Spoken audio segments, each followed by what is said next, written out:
कामकला। कामकला का विषय बहुत गहरा है।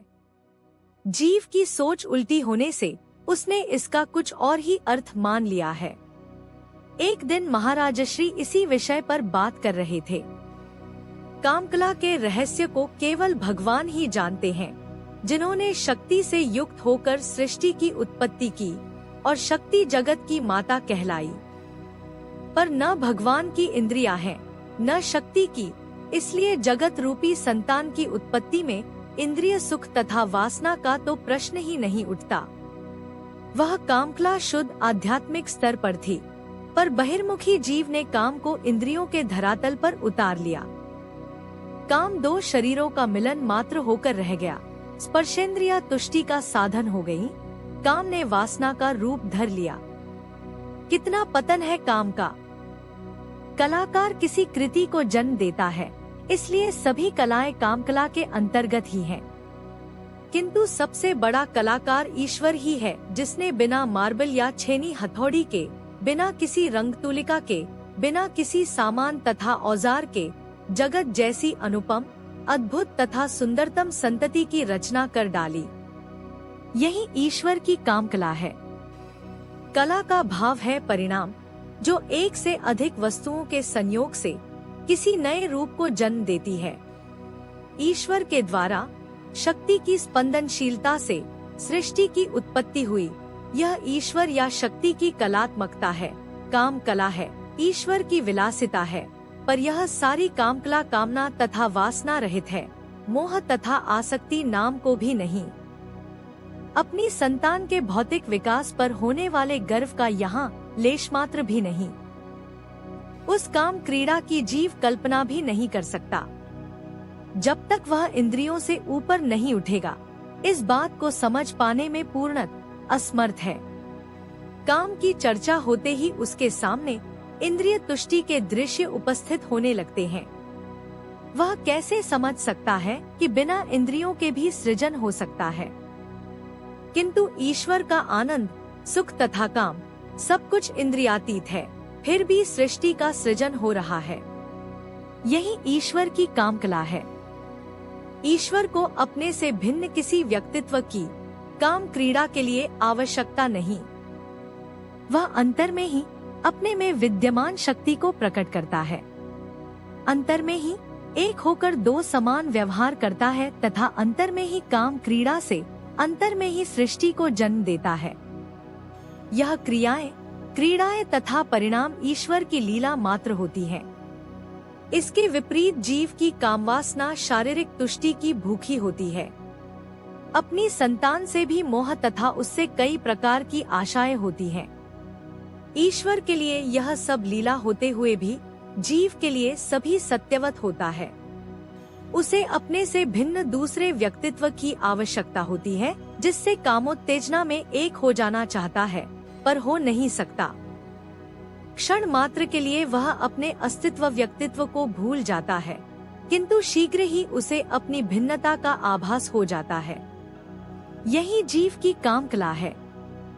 जब जीव की संतान होती है तो दोनों से भिन्नता लिए हुए होती है। माता के स्नेह को जगत जननी भगवती से उपमा दी जाती है। यह उपमा नितांत अधूरी है, अपितु विपरीत है।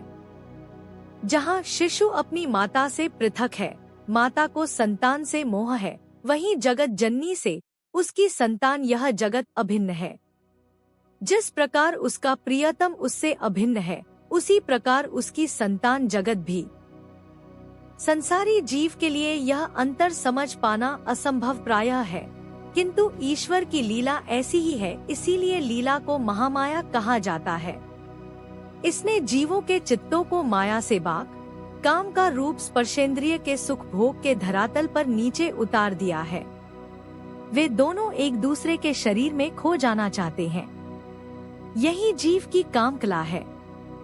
स्त्री तथा पुरुष काम क्रीड़ा के पश्चात एक दूसरे से पृथक हो जाते हैं, किंतु ईश्वर क्रीड़ा से पूर्व, क्रीड़ा करते हुए तथा क्रीड़ा के पश्चात भी शक्ति के साथ सदैव ही संयुक्त रहता है।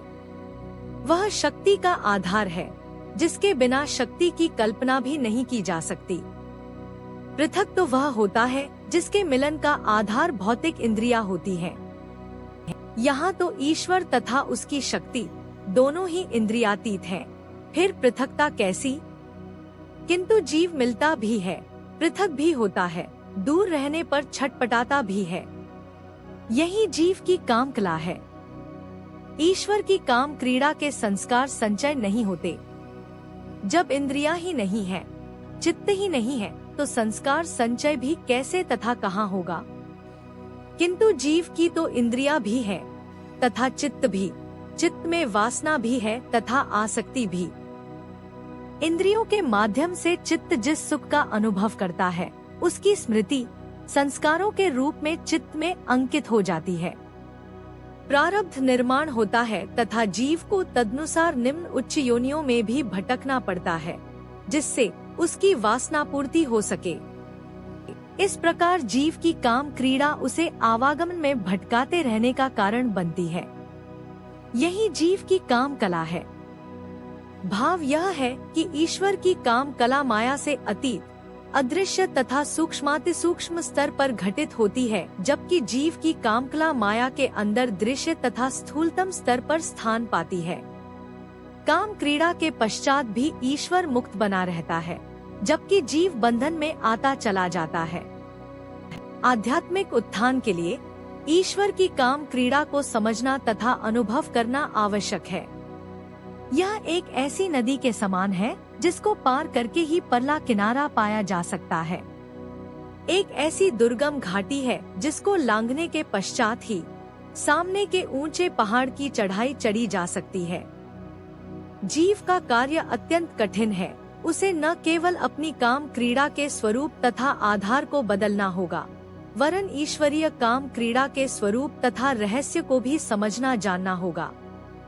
इसके लिए उसे अपने सारे जीवन को बदलना तथा शरीर और चित्त से ऊपर उठकर समष्टि चैतन्य से नाता जोड़ना होगा।